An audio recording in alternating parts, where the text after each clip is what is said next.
شرط یہ ہے ہو مخلص، جو اللہ کے لیے ہوں، نہ مال نہ چیزیں نہ پیسے نہ جیب گرم، کچھ بھی نہیں، مخلص ہو۔ آپ 40 پردیسی مسافر اڈے سے اسٹیشن سے جمع کر لیں گے منت کر کے، لیکن کیسے یقین ہے کہ یہ مخلص ہیں یا نہیں ہیں؟ دعاؤں کی برکتیں، آمین کی برکتیں اور دعاؤں پہ قبولیت کی مہریں لگوا جاتے ہیں۔ میں 40 پردیسی جمع کر اور ہوں مخلص، پردیسی کے ساتھ اللہ کی مدد، پردیسی کے ساتھ اللہ کی رحمت، اور پردیسی کی دعا قبول، اور پردیسی کی دعا پہ فرشتوں کی آمین، اور پردیسی کی لفظوں پہ اللہ کی درگزر، اللہ کا درگزر۔ اور میں کہ 40 جمع کر پردیسی اور ان کو بٹھا پر ہوں مخلص۔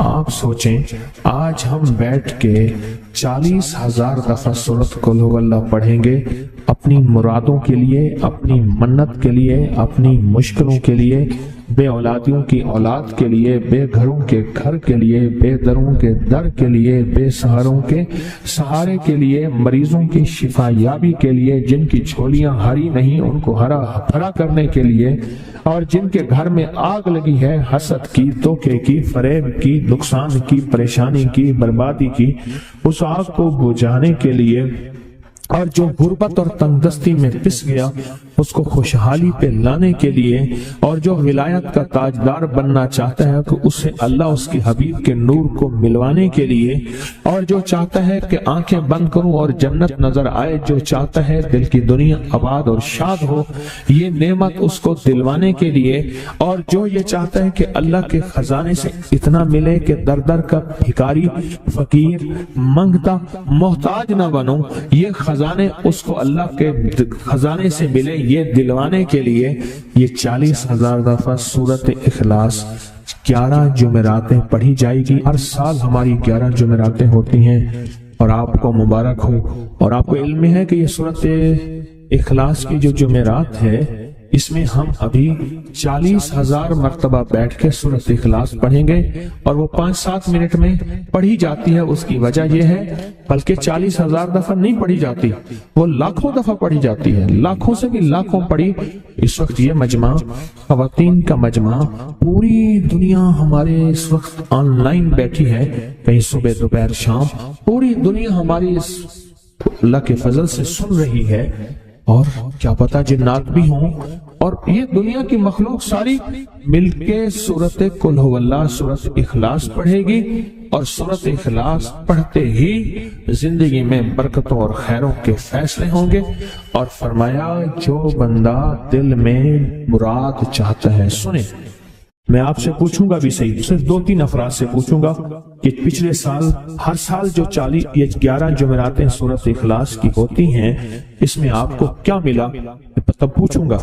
میں کہ جس کو کوئی مشکل ہو، پریشانی ہو، وہ مل بیٹھ کے 40,000 دفعہ سورۃ اخلاص قل ہو اللہ پڑھ لیں، اکٹھے ہو کے، کچھ بندے مخلص بندے وہ اکٹھے ہو کے سورۃ قل ہو اللہ پڑھ لیں، سورۃ اخلاص پڑھ لیں اکٹھے ہو کے۔ اور یہ بزرگوں کا صدیوں پرانا آزمودہ عمل ہے کہ جب تھک جانا، جب مایوس ہو جانا، جب زندگی کی آسیں امیدیں ختم ہو جائیں، پھر مخلصین مل کے 40,000 دفعہ سورۃ قل ہو اللہ یعنی سورۃ اخلاص پڑھ لیں۔ اب یہ 40,000 دفعہ بیٹھ کے سورۃ اخلاص قل ہو اللہ پڑھیں گے۔ کسی کے پاس گھر نہیں، اللہ مجھے گھر دے دے، اولاد نہیں، اللہ اولاد دے دے۔ آج ہم 40,000 دفعہ سورۃ اخلاص پڑھیں گے نا، اس میں سب سے ٹاپ پہ جو چیز رکھیں گے نا، سب سے ٹاپ پہ چیز یہ رکھیں گے، اللہ میرے دل کو اپنی معرفت کے لیے قبول کر، اور بے اولادوں کو اولاد دے دے۔ بے اولادوں کی اولاد خاص طور پہ مانگنی، آج بہت مانگنی۔ یاد رکھنا میری بات کو، ذرا غور سے سننا اور یاد رکھنا، غور سے سننا، یاد رکھنا۔ جو دوسروں کی اولاد طلب سے مانگے گا اپنی اولاد کے ہوتے ہوئے، اللہ اس کی نسلوں میں بے اولادیاں نہیں دے گا، نہیں دے گا۔ کوئی پتہ نہیں، 7 بیٹے تھے، 7 بیٹیاں تھیں، 14 بہن بھائی تھے، 11 بہن بھائی تھے، اگلی نسل کے اندر ایک بیٹی کو ترستے ہیں، نہیں ہے، کوئی خبر نہیں۔ جو دوسرے کی خیر مانگے گا، جو دوسرے کا بھلا مانگے گا، جو دوسرے کی خیر چاہے گا، جو دوسرے کا بھلا چاہے گا، جو دوسروں کے لیے گڑ گڑائے گا، جو دوسروں کے لیے بھیکاری بن جائے گا، جو دوسروں کے لیے محتاج بن جائے گا۔ اللہ میرا کہتا ہے میرے بندہ میں تیرے دل کے جذبے بھی جانوں، تیرے اندر کے درد بھی جانوں، تیرے وجدان کو بھی جانوں، تیرے ساز و سوچ کو بھی جانوں، تیرے اٹھے قدم بھی جانوں، تیری زندگی کے دائیں بائیں کو بھی جانوں، تیری صبح شام کو جانوں، تیری تنہائیاں اور اندھیروں کو جانوں، تیرے اندر کے خیال اور جذبوں کو جانوں۔ تو میرے ایک بندے کے لیے اتنا تڑپ رہا، نہ تڑپ، میں اس کو بھی دوں گا، تجھے بھی دوں گا۔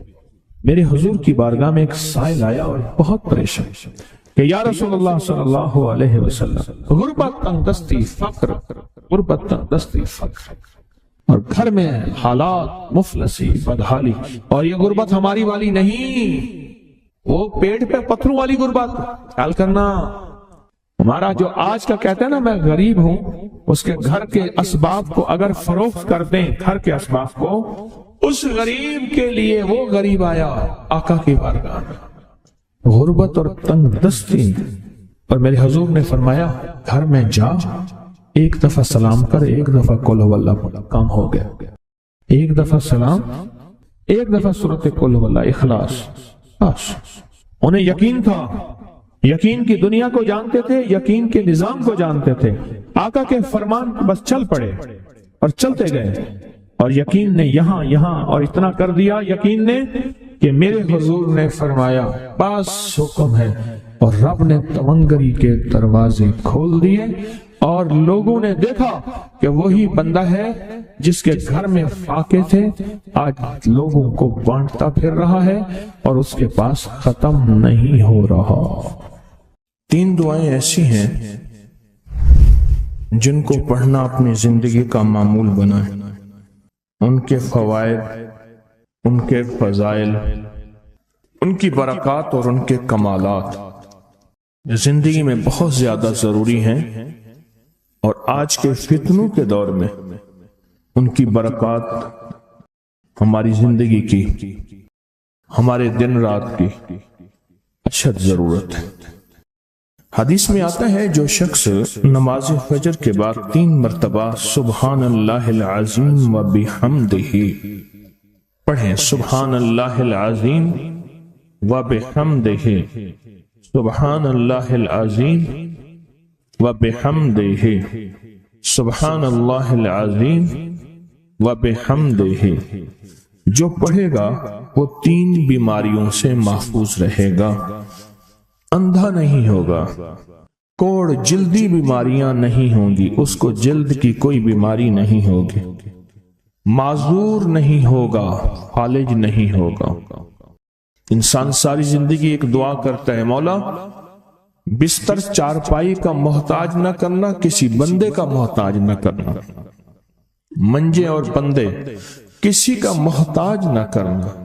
جو شخص فجر کی نماز کے بعد، جیسے کہ تسبیح خانے میں اس کا اہتمام اس لیے کرایا جاتا ہے کہ یہ ہماری طبیعتوں، مزاجوں، بولوں اور جذبوں میں آ جائے، اور ہم اس کو روزانہ پڑھنے والے بن جائیں، اور روزانہ پڑھنا اس کو اپنا معمول بنائیں، سبحان اللہ العظیم و بحمدہ، سبحان اللہ۔ اور ایک اور حدیث میں ہے کہ 2 کلمے ایسے ہیں جو اللہ کو بہت محبوب ہیں، زبان پر ہلکے ہیں، اعمال میں بہت وزنی ہیں، ترازو میں بہت وزنی ہیں، اور وہ 2 کلمے کیا ہیں؟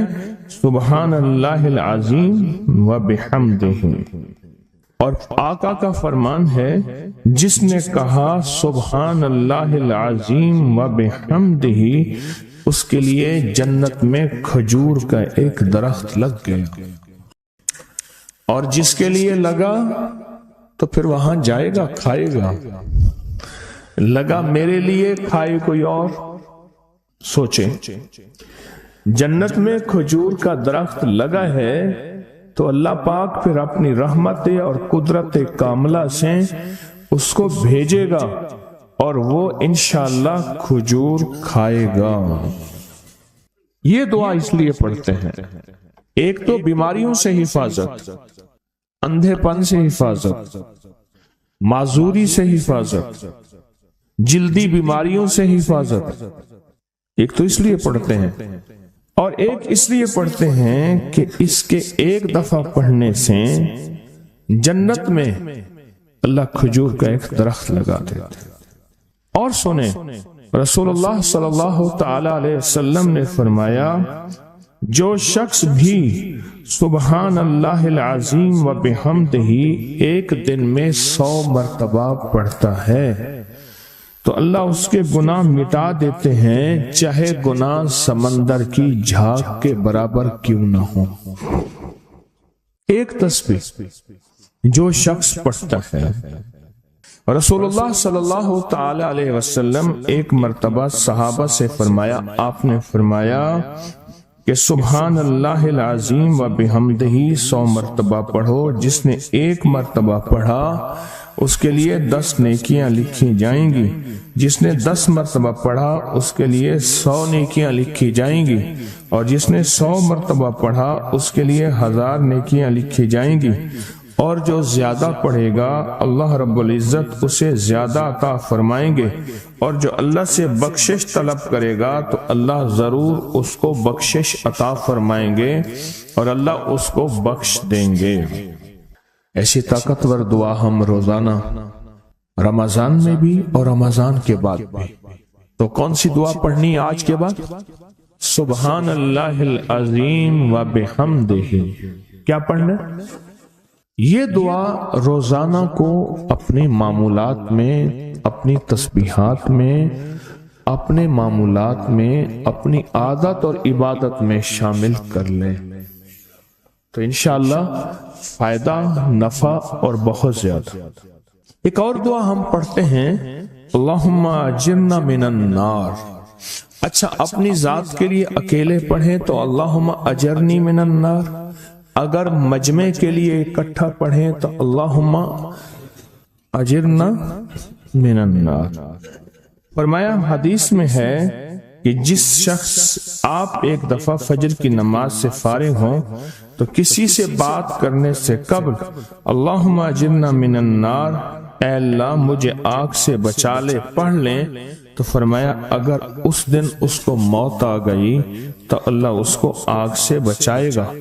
اور جو مغرب کی نماز کے بعد پڑھے گا، مغرب کی نماز کے بعد، تو اللہ پاک اگر اس کو موت آ گئی تو اسی رات اس کو اللہ پاک آگ سے بچائیں گے، آگ سے۔ اور حدیث میں آتا ہے جب تم فجر کی نماز پڑھو، فارغ ہو جاؤ تو یہ دعا 7 مرتبہ پڑھو۔ کون سی دعا؟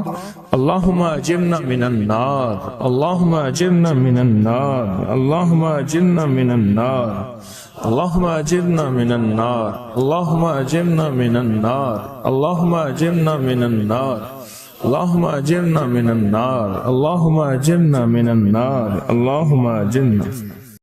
یہ دعا بخار کا بہت زبردست علاج ہے، جس کو بخار نہ چھوڑتا ہو۔ یہ دعا ہائی بلڈ پریشر کا زبردست علاج ہے۔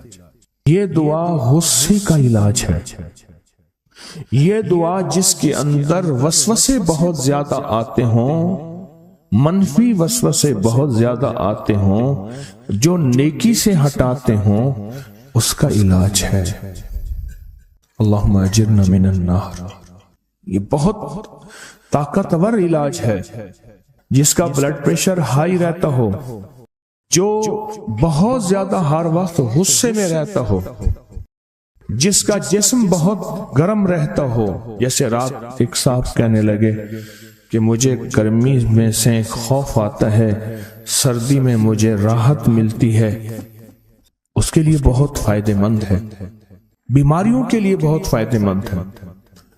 ایک بندہ تھا، ایک بندہ وہ لوگوں کے سامان اٹھاتا تھا، اس کے پر خچر تھا، ایک جگہ سے دوسری جگہ لے جاتا تھا، نمازی نیک آدمی تھا، غریب مزدور تھا۔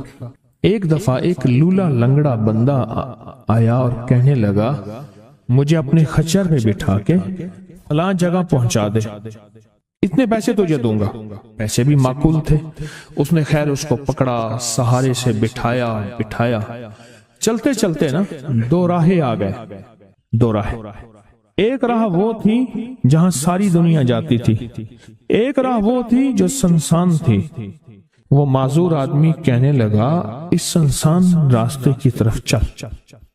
سنسان راستہ، انہیں کہ میں تو ادھر سے جاتا ہوں، میرا معمول تو ادھر ہے، میں تو ادھر نہیں جاؤں گا۔ انہیں کہ مجھے راستے کا پتہ ہے، تو چل، یہاں سواری کا گھاس بھی ملے گا، پانی بھی ملے گا، اور راستہ بھی بالکل مختصر ہے۔ انہیں کہا ٹھیک ہے۔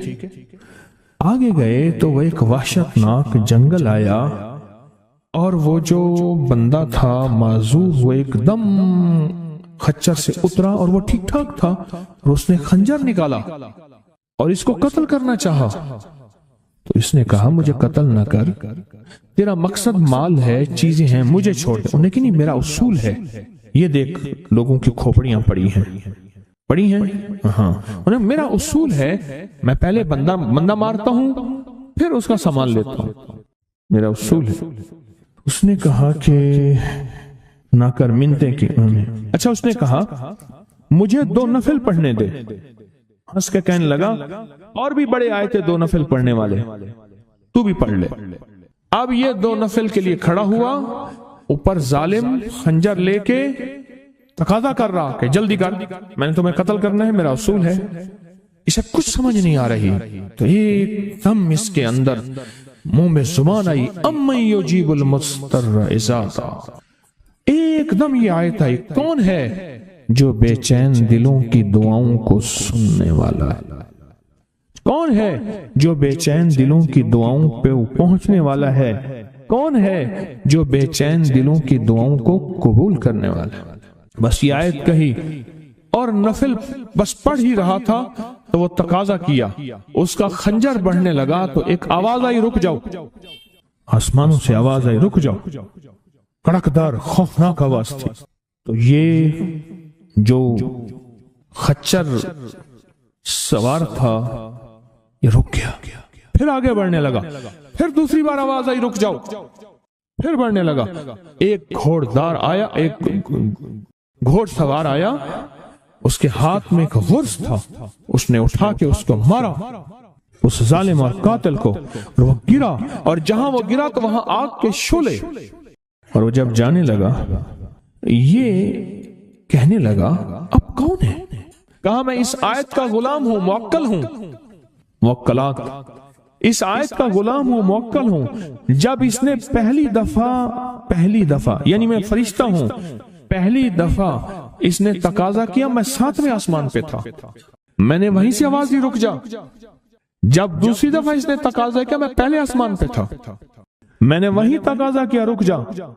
بس اس کے بعد پھر میں نے آپ کے اس کو مار دیا اور اس کو ختم کر دیا۔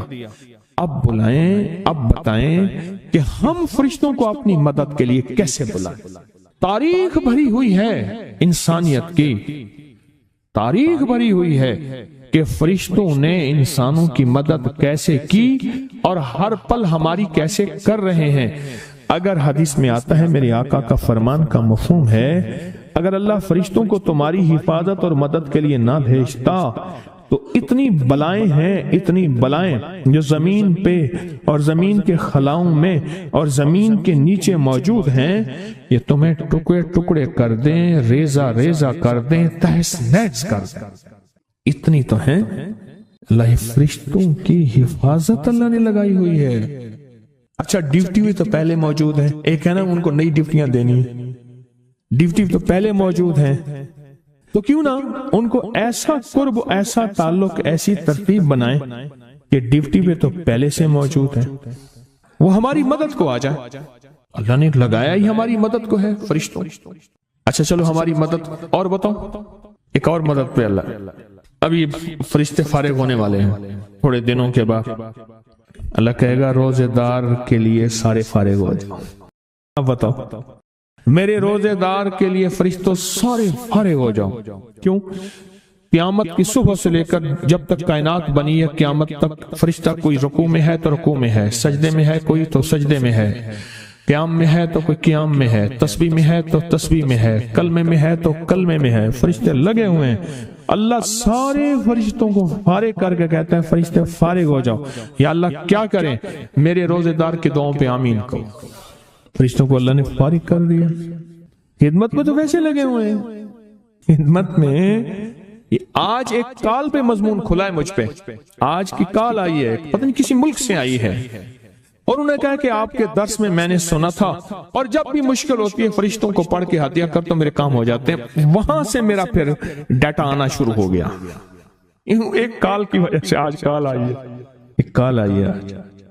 فرشتوں کو تو اللہ نے ویسے فارغ کر دیا، اور ان قریب یہ روزے داروں کے لیے رمضان آ رہا، ہفتے 10 دن میں، اور دیکھیں پھر فرشتے بالکل فارغ اور خوش قسمت روزے دار، اور اللہ پاک فرمائے گا فرشتے یا اللہ کیا کریں، اور فرشتے ان روزے داروں کی دعاؤں پہ آمین کہتے جاؤ، کہتے جاؤ، کہتے جاؤ، کہتے جاؤ۔ فرشتے تو ہماری خدمت میں پہلے سے موجود ہیں، یا تو کوئی نئی کہانی ہے، یا میں آپ کو کوئی نیا انداز بتا رہا ہوں، آج تک ایسا ہے نہ سنا، نہ سوچا، نہ دیکھا، نہ پڑھا، نہ پرکھا۔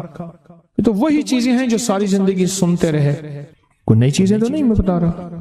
فرق صرف اتنا ہے کہ اب ہم نے یہ سوچنا ہے کہ ہم ان فرشتوں کی مدد کیسے اپنے قریب کریں، اور کوئی مشکل اچانک آئے، اور کوئی پریشانی آئے، اور کوئی الجھن آئے، اور فوراً ہم فرشتوں کو پکاریں، فرشتوں کو پکاریں، فوراً فرشتوں کو پکاریں، اور فرشتے جو ہیں آئیں اور ساری مسئلے، سارے مشکلیں یہ بتائیں۔